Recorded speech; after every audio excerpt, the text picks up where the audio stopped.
네, 이제 문장 연습 시간입니다. 이번 시간에는 문장 연습을 좀 해볼게요. 여러분이 다 하실 수 있어요, 사실은. 그래서 여러분이 쉽게 할 수 있는 정도의 수준에서 같이 해볼게요. 당신은 산이 좋아요, 바다가 좋아요, 이렇게 보겠습니다. 당신은 산이 좋습니까? 이거 올라갈 수 있겠죠? 아하하하. 그다음에 짭짤한 바다가 좋습니까? 할 수 있어요. 그러니까 이거를 이제 뭐랄까요? 한글의 어순과 수어의 어순은 같을까요, 다를까요? 같을 때도 있고 다를 때도 있어요. 그게 정답인 것 같아요. 같을 때도 있고 다를 때도 있어요. 예를 들면, 이거 똑같잖아요. 안녕하세요. 만나서 반갑습니다. 근데 물론 이거를 뒤집어도 뜻은 돼요. 반갑습니다를 반갑습니다. 안녕하세요. 이렇게 뒤집어도 문제는 없어요. 근데 일반적으로 엄밀히 말하면 청인과 농인이 많이 만나면서 청인식의 인사를 하게 된 것 같긴 해요. 원래 농인들끼리만 만나면 그냥 이러고 끝날 것 같아. 예, 예.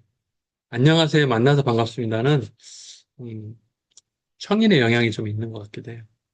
그러나 어쨌든 한글의 어순과 수어의 어순은 같을 때도 있지만 다를 때도 많다.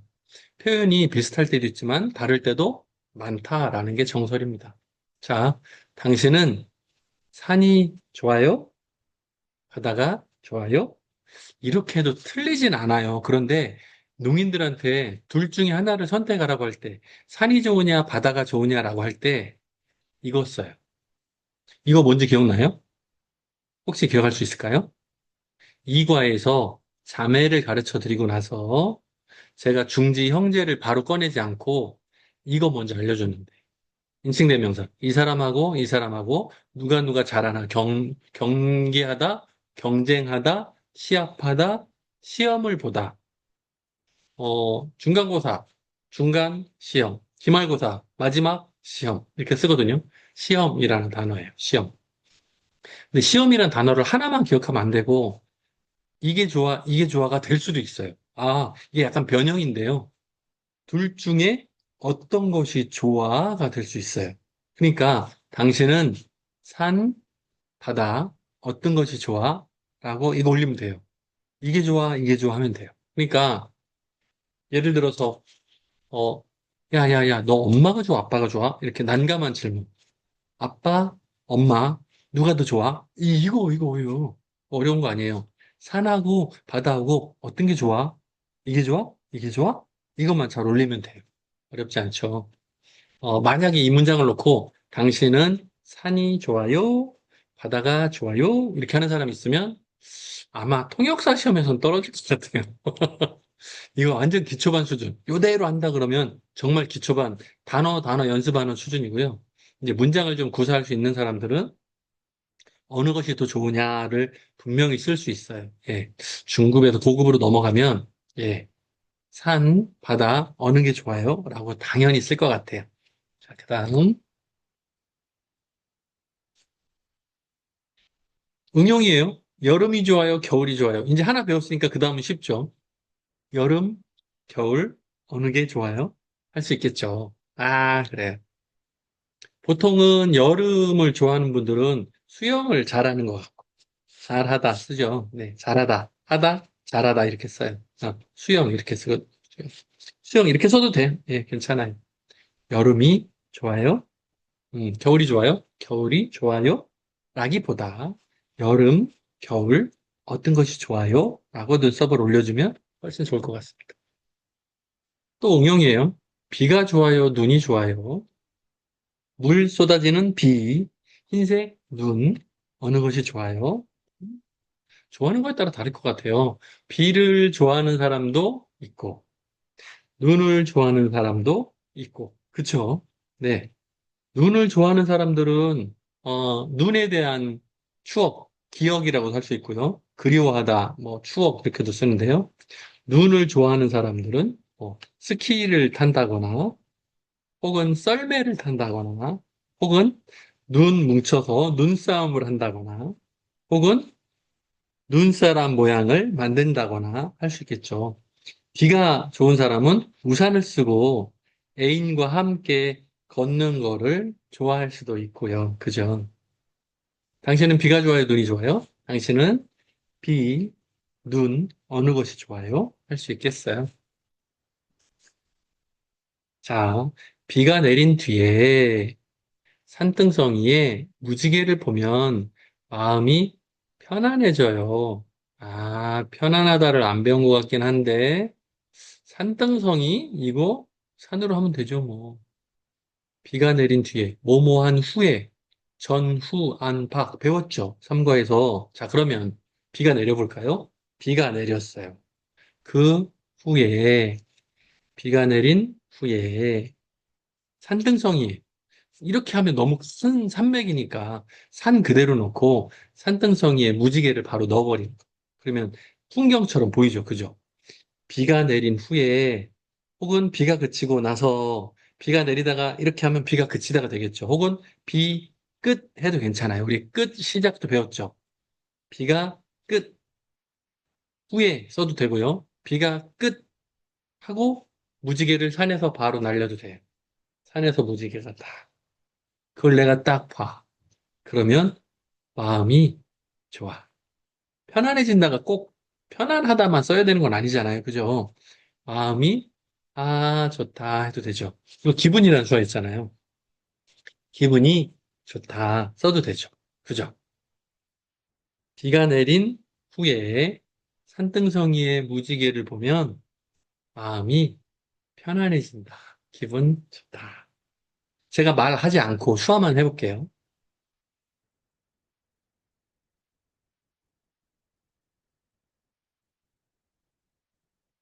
이렇게 할 수 있어요. 어렵지 않아요. 여러분도 한번 해봐요. 꼭 이 문장대로 안 해도 되니까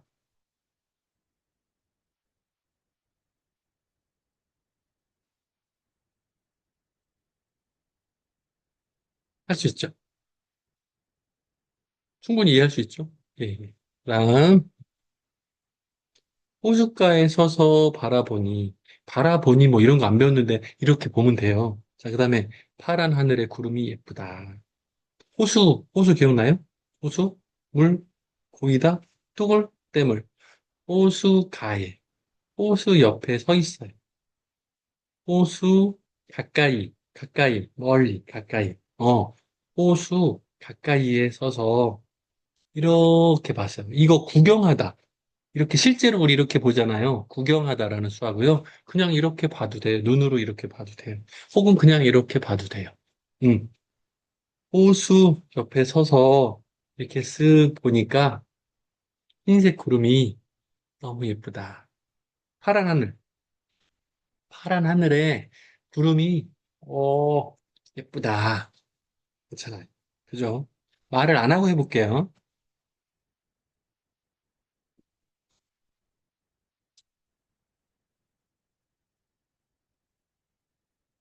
가능하겠죠? 어렵지 않죠?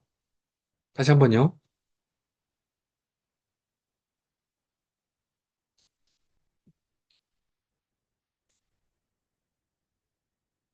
가능하겠죠? 할 수 있죠? 파이팅. 자, 그 다음에 해와 바람 둘 중에 누가 힘이 더 강한가요? 그러면 우리 이걸 응용해봐요. 그러면 해, 바람, 힘 강한 거 누구? 이렇게 하면 되겠죠. 그죠? 그럼요. 왼쪽으로 해, 오른쪽으로 바람, 힘 강한 거 누구? 누구? 누구? 이렇게 해도 되겠죠. 누구? 누가를 뒤로 빼서 바람 둘 했으니까 힘 강한 거 누구 하면 되죠. 음. 아, 강하다를 안 배웠다고? 아, 힘이라는 거. 아, 이 알통 때문에 이거 힘, 능력 이런 수하거든요. 힘이 강하다 이렇게 써요. 힘이 강하다. 사실은 강하다를 안 배웠지만 힘 이렇게 쓰면 누가 더 나아? 라고 할 수 있어요. 그죠? 강하다를 안 배웠어도 쓰지 않는다 하더라도 바람, 힘 누가 더 낫지? 이렇게 할 수 있어요. 충분히 할 수 있어요. 힘 누가 더 낫지? 다시 해봐요.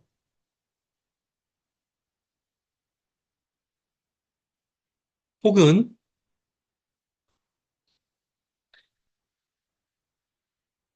그러면 해는 힘이 강하고 바람은 힘이 없다. 이런 뜻이 되죠. 또 반대로,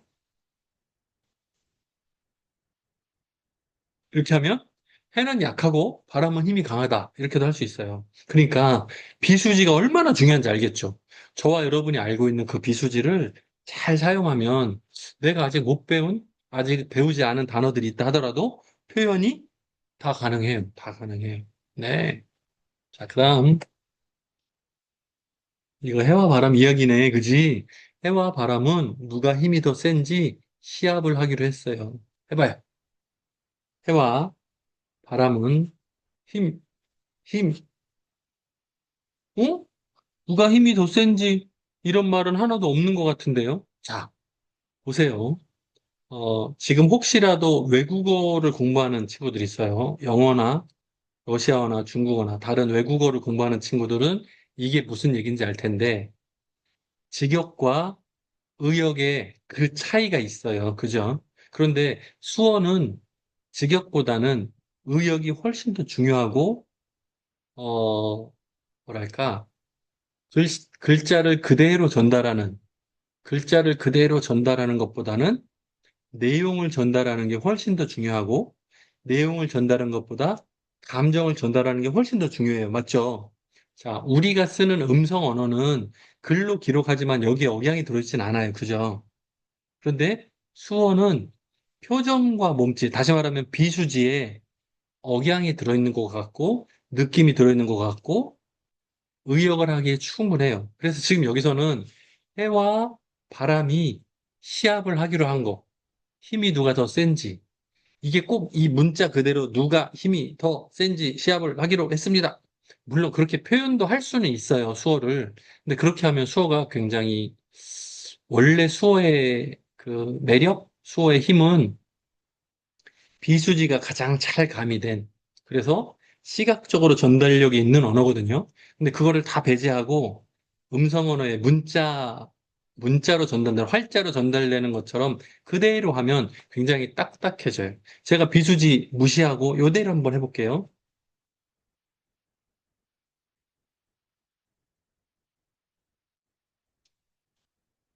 이렇게 하면 이대로 읽은 거예요. 근데 제가 비수지를 안 쓰고 일부러 표정을 더 안 쓰고 하니까 좀 딱딱한 느낌 들지 않아요? 그런데 농인 아동들에게 이 해와 바람 이야기를 해준다 할지 약간 동화구경 같은 느낌? 그런 식으로 한다 그러면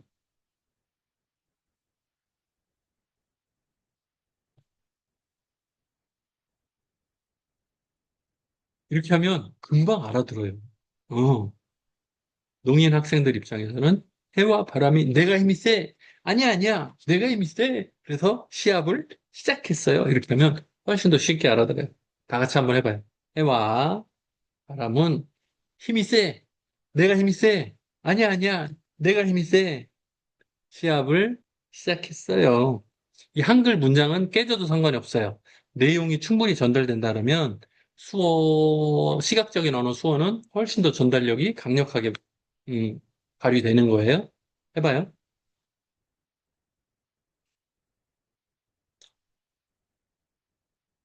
이렇게 할 수 있어요. 알았죠?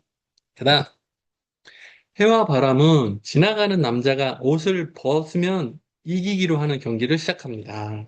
보세요.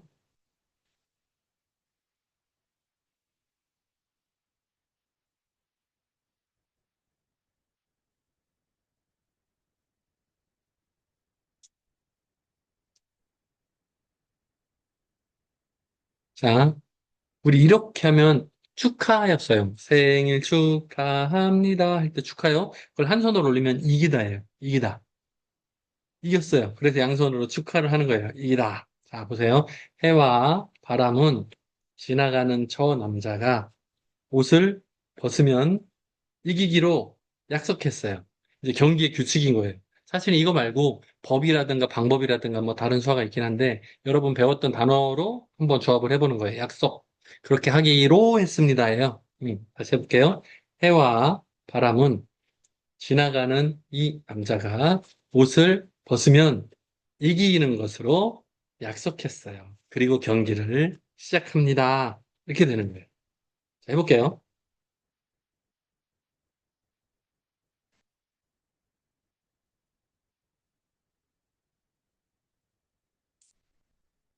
괜찮죠? 한 번 더.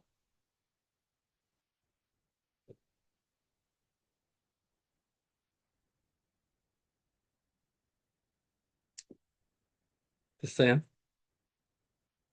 바람이 먼저 시작하죠. 바람은 온 힘을 다해 남자의 옷을 날려버리려고 바람을 뿜었습니다. 그냥 바람은 이 남자를 향해서 열심히 바람을 뿜으면 돼요. 바람을 불면 돼. 보세요. 우리 먼저 안 배웠나? 첫 번째. 그냥 다 빼고, 그냥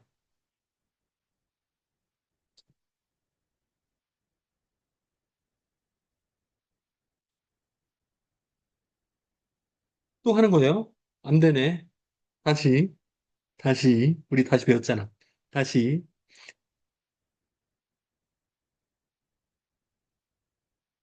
열심히 했어요. 그죠? 갑자기 바람이 불자 추워진 남자는 옷깃을 꼭 붙잡았습니다. 갑자기 안 배웠는데요. 우리 좀 전에 번개 배웠어요. 기억나세요? 번개를 짧게 하면 갑자기란 뜻이에요. 번개처럼이란 뜻이 돼서 갑자기. 갑자기가 알면 쓰고 모르면 안 써도 돼요. 제가 갑자기를 쓰는 버전과 안 쓰는 버전 둘 다 해볼게요.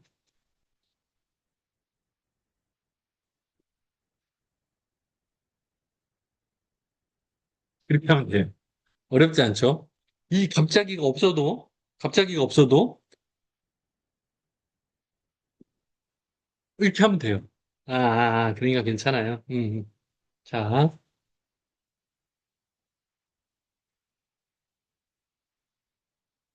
이렇게 하면 돼요. 예, 어려운 거 없어요. 이 내용을 내가 담아서 표현하려고만 하면 돼요. 예, 그 내용을 그대로 직관적으로 보여주는 것이 가장 좋은 수어예요. 음.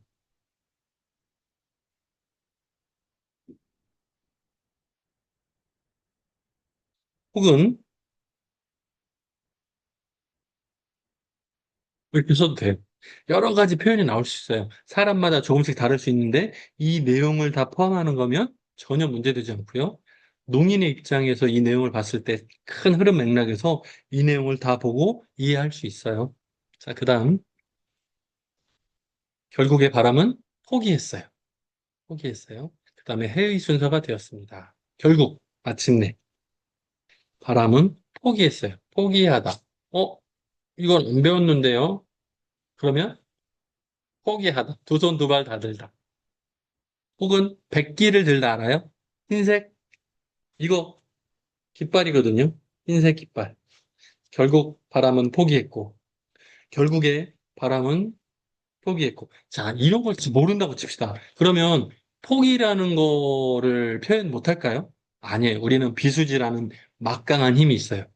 결국에 바람은 이게 뭐예요? 우울하다. 혹은 왜? 실패했으니까. 성공 실패 뭐 이런 거 안 배웠지만 이걸로 충분해요. 그쵸? 그 다음 이거 다음은 알잖아. 그 다음 해의 순서가 되었습니다. 그 다음은 해가 시작합니다. 괜찮아요. 뭐가 됐든 상관없어요. 그 다음 해는 따뜻한 햇볕을 비추기 시작했습니다. 해는 따뜻한 햇볕을 비추기 시작했어요. 누구한테?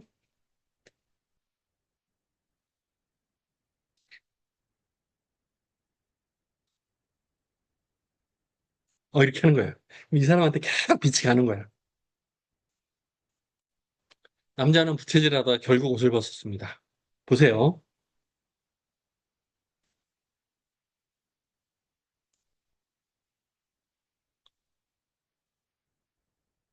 옷을 벗었어요. 끝나버렸네, 이렇게. 그러면 누가 이긴 거예요? 해가 이겼습니다. 가 되겠죠. 자, 그러면 해와 바람 이야기를 여기서부터 해와 바람 이야기를 제가 이걸 넘겨드릴 테니까 여러분들이 수어로 한번 해보실래요? 차례대로. 이거 해와 바람 이야기 동화를 여러분이 수어로 할 수 있는 거예요, 벌써. 가능해요. 한번 해봐요. 시작. 저도 해볼게요, 같이. 여러분 먼저. 시작. 왜 안 해요? 같이 하자니까. 어차피 여러분 방에 혼자 있잖아. 연습해봐요.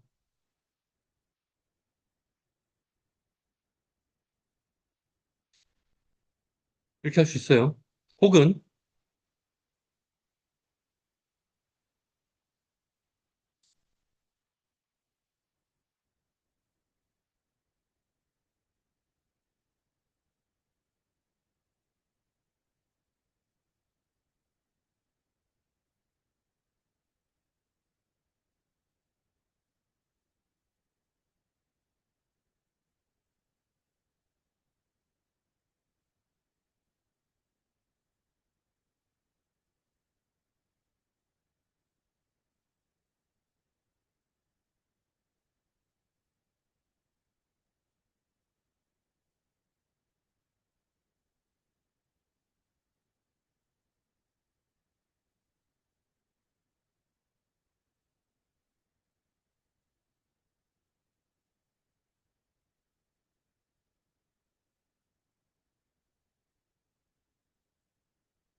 알겠죠?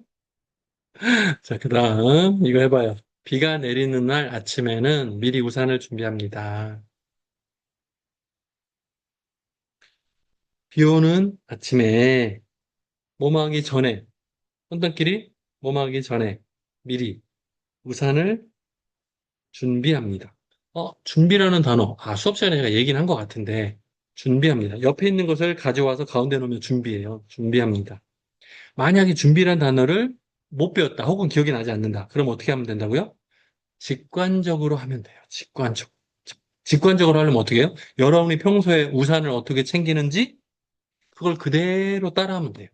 한번 해봐요.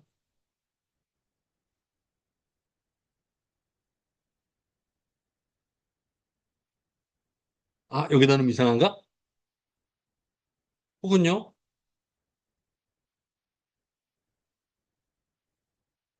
우산 들고 가는 거. 우산 들고 가는 거. 내가 우산을 이렇게 잡은 거잖아요. 동그랗게, 동그랗게 우산을 착, 혹은 딱 준비해서 딱 넣었다 이렇게 하면 돼요. 봄에는 꽃이 피고 잎이 돋습니다. 언제? 언제를 넣어주면 명확해지겠죠. 따뜻할 때 하면 이게 봄인지 따뜻한 건지 헷갈리잖아요. 그죠? 언제 혹은 계절이라는 단어 있잖아요. 계절. 첫 번째 봄. 계절 봄에는 꽃이 피고 잎이 돋습니다. 잎이 아래서 위로 올라와요. 잎이 돋다예요. 잎이 납니다. 따뜻한 계절에 꽃이 피고 잎이 돋습니다. 괜찮아요. 이게 뭐 이렇게 됐다 저렇게 됐다 상관없어요. 따뜻한 계절에는 꽃이 피고 잎이 돋습니다. 가능해요. 얼마든지. 자, 여름에는 햇빛과 비가 내려서 곡식과 나무들이 잘 자랍니다. 해볼까요? 여름에 햇빛, 비. 곡식은요, 쌀인데 1, 3번. 아까 우리 쌀밭 할 때 기억나요? 이 곡식이에요. 곡식과 나무들이 잘 쑥 자랍니다. 잘 자랍니다. 이렇게 쓰면 돼요. 여름에는 햇빛과 비가 내려서 쌀과 나무가 잘 자랍니다. 좋아요. 100%.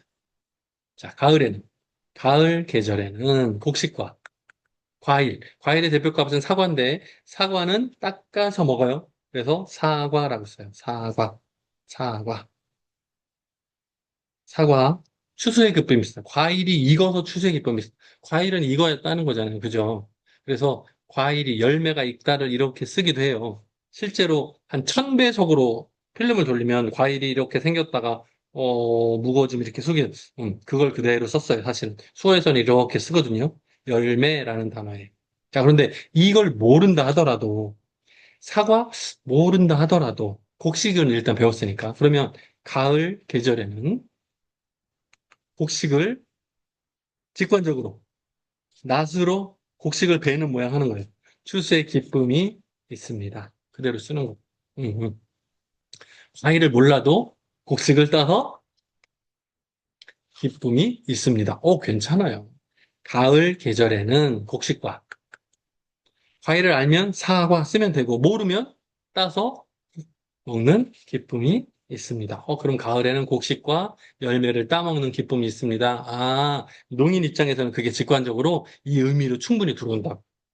추수란 단어를 모를 수 있어요, 사실은. 추수라는 건 한글이고 외국어니까, 농인 입장에서는. 그러나, 곡식을 가을 거지를 하고 열매를 따먹고 하는 것은 가을에 일어난 일이라는 것을 인식할 수 있잖아요. 그래서 이 가을 계절을 얘기하고 이렇게 얘기하면 충분히 그 내용을 인지합니다. 그다음에요. 겨울에는 기온이 내려가요. 빨간 기온이 막 내려가서 병, 벌레가 죽어요. 없어. 혹은 사라지다 기억나요? 우리 미안합니다 할 때 제가 동그라미 없어지는 거 얘기했었는데 없다. 네네.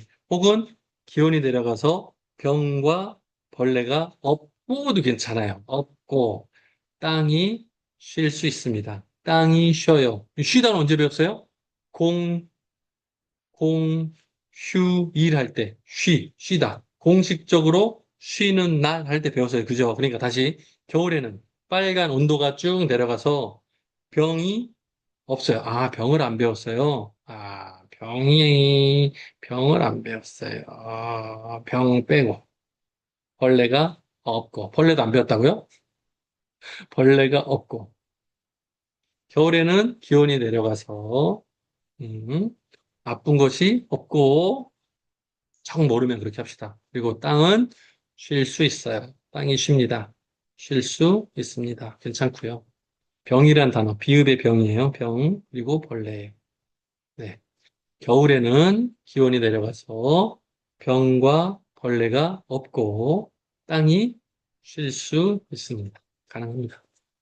그 다음에 홍수와 가뭄은 대비하기가 어렵습니다. 비가 많이 내려서 홍수 혹은 물이 천장까지 혹은 물이 올라가서 안 내려와. 가뭄은 대비하기가 어렵습니다.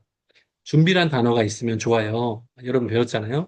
준비하기 어렵습니다. 어렵다. 자, 보세요. 볼펜을 하나 잡은 것 같은 손을 볼 옆에 대고 돌리는 거예요. 어렵다. 라고 씁니다. 어렵다. 이거 이렇게 잡으면 못하다. 못하다. 못하다. 어렵다. 못하다. 음, 음, 음. 홍수와 가뭄은 준비해서 이렇게 하면 방어하다거든요. 뭐뭐 하다, 방어하다, 막다 이런 거예요. 방어하기가 어렵습니다.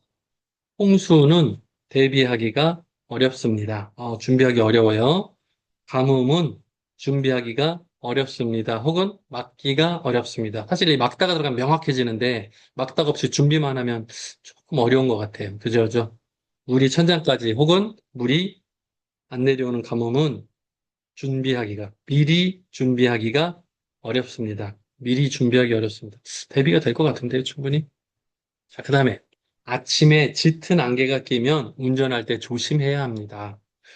조심도 안 배웠고요. 짙은 끼면 이런 거 안 배웠는데요. 자, 그럼 우리가 아는 단어만 해봅시다. 아침에 안개, 운전, 조심해야 합니다는 비수지로 가보죠, 뭐. 자, 보세요.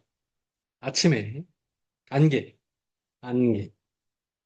짙은 안개 끼면 어떻게 될까요? 짙은 안개 끼면 어떻게 돼? 잘 안 보여. 그럼 어떻게 해요? 자, 보세요. 아침에 안개, 운전할 때 조심해야 합니다. 아침, 안개, 운전. 세 단어밖에 모르겠는데요. 자, 보세요. 아침, 안개, 운전. 자, 이거에서 비수지를 가미하면 어떻게 바뀌는지 보여드릴게요. 잘 보세요. 아침,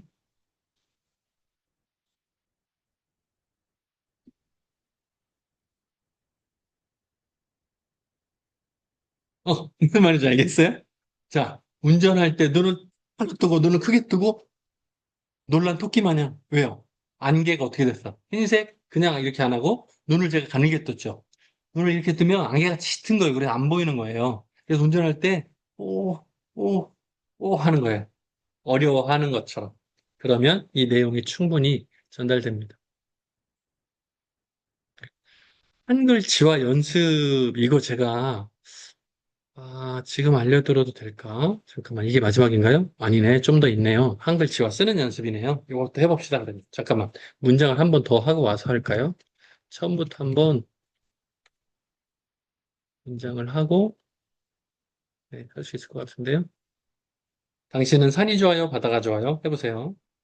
당신은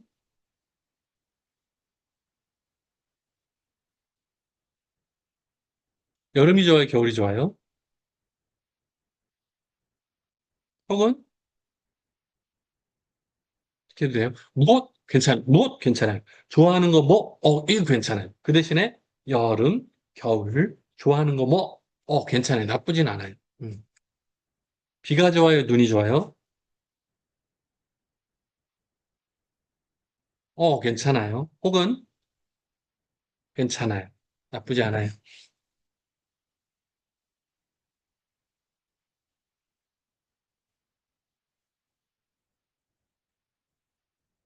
가능해요. 호숫가에 서서 바라보니 파란 하늘의 구름이 예쁘다.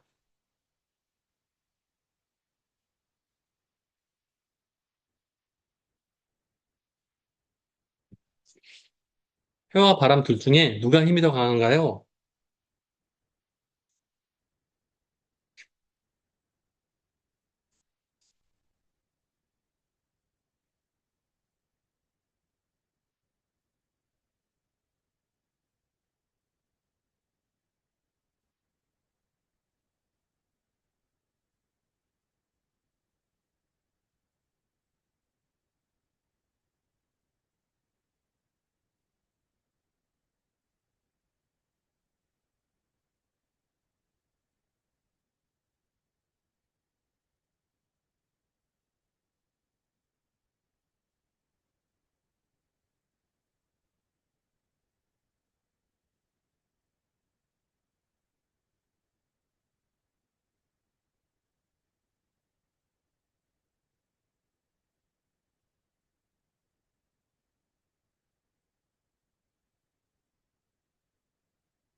이제 한글 지화 해볼게요. 한글 지화.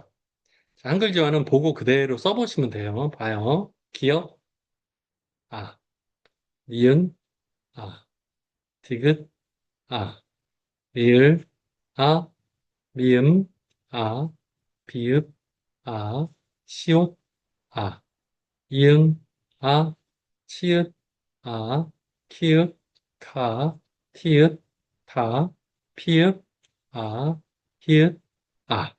자, 보세요. 한글지와 빨리 쓰는 법을 제가 알려드리려고 이렇게 예시를 써놓은 건데요. 여러분들이 눈치를 채셨는지 모르겠지만, 모음 R을 그 자리에 계속 똑같이 두는 거예요. 보세요.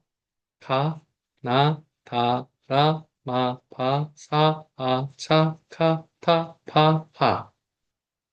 이게 되면 다른 모음도 똑같이 되거든요. 보세요. 거, 너, 더, 러, 뭐, 버, 서, 처, 커, 터, 퍼, 허. 무슨 얘기인지 아시겠죠? 고, 노, 도, 로, 모, 보, 소, 오, 초, 코, 토, 포, 호. 무슨 얘기인지 아시겠어요? 그래서 모음을 중심으로 연습을 해 보시면 내 손이 어느 방향으로 손목이 돌아가는지가 보이기 시작해요. 자, 그거를 적용해서 한번 해볼게요. 한국 수어 교원 써볼게요. 보세요. 히읗, 아, 하, 하, 안. 다시 말하면, 히읗, 아, 니은을 따로 쓰는 게 아니고, 하를 한 번에 쓰는 거예요. 그러니까, 초성, 중성을 붙여서 한 번에 쓰는 거예요. 그리고 받침을 써주는 거예요. 보세요. 하, 안, 구, 욱, 수, 어, 교, 이응, 원. 보세요. 하안, 국, 수, 교, 원. 사실은 이거를 따로 다 써볼게요. 그 다음에 초성과 중성을 붙여서 써볼게요. 잘 보세요. 히읗, 아, 니은, 기역, 우, 기역, 시옷, 우, 이응, 기역, 요, 이응, 우, 니은. 이렇게 쓰는 것과 하안, 구, 욱, 수, 교, 원. 어떤 게 더 빠르고 정확한지. 농인의 입장에서는 지금 제가 말씀드린 것처럼 초성, 중성을 붙여서 한 번에 쓰는 것이 훨씬 잘 보여요. 그걸 일부러 빨리 하려고, 이렇게 하는 게 아니고 자연스럽게 한, 구, 수, 교, 원. 이렇게 하는 거예요. 똑같이 해보세요. 자, 여러분 학교 이름 서강대학교 보세요. 시옷, 어예요. 서, 가, 앙. 대, 하, 학, 교. 보세요. 서, 강, 대, 학, 교. 사실은 그렇게 빠른 거 아니고요. 초성, 중성을 붙여 썼기 때문이에요. 시옷, 가, 앙, 대, 하, 학, 교. 그쵸? 서, 강, 대, 학, 교. 그다음에 정하상관, 여기 건물 이름이죠. 정하상관 311호. 정, 하, 상, 이 과는 제가 지난번에 알려드렸는데 곽시성 때문에 곽 누구였어? 지난주에 생일이셨던 분. 자, 기억고 이렇게요. 고아관이에요. 관. 잘 모르면 기억 오아 니은 괜찮아요. 기억 오아 니은. 311, 311, 311. 잘 모르면 311, 호, 히읗도 호. 해보세요. 정, 하, 상, 관, 311호. 그렇게 하면 돼요. 어렵지 않습니다. 스타벅스, 시옷, 타, 벅, 스. 다시요. 스타벅스. 새끼손가락 옆으로 넣는 분들도 간혹 있어요. 맨 마지막 의일 때. 스타벅스. 이렇게 쓰시는 분도 있어요. 스타벅스. 이렇게 쓰는 게 맞습니다. 원래는. 근데 마지막 스를 새끼손가락으로 쓰시는 분도 간혹 있어요. 스타벅스. 이렇게 어렵게 쓰는데 실제로는 스타벅스 농인들은 수화로 이렇게 써요. 왜 그런지 아시겠죠? 모르면 이상한 거야. 농인들은 직관적인 그만큼 좋아한다니까요. 스타벅스 마크에 어 그 뭐예요? 롤렐라이처럼 그 이너 머리 이렇게 된 있죠? 스타벅스 됐습니다. 영어 지원은 다음 시간에 하면 돼요. 네. 여기까지 해서 이번 시간 마치겠습니다. 수고하셨습니다.